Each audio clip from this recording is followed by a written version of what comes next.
A social prescriber is a professional who helps patients who need to be connected more to wider society, who are struggling with, say, loneliness and need to be connected to other agencies outside of the surgery.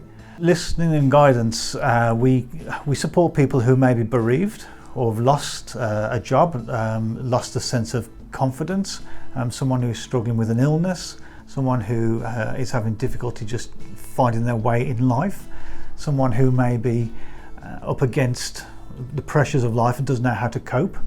We work with the patient, and together we find a way forward and those steps to process their lives and the way they work. It's all patient-led. It's not me saying to them, this is what you need to do. This is, how do you feel you need to work forward with this? We encourage people to perhaps go to a local church bereavement group, or a single mum might be struggling, so we say, well, here's a list of local mums and toddlers close to your house. Why don't you try one of these or some of these to find one that suits you?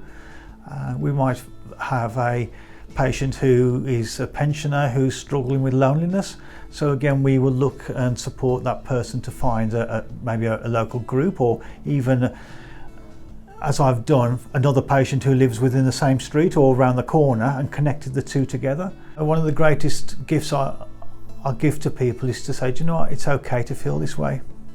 You're not going mad, you're not going crazy, it's okay. And the sense of peace that comes over them, and the sense of, do you know what, I am all right, is great. This role is unique because it isn't medicine-led. This is a holistic approach which looks at body, mind, spirit without trying to prescribe drugs.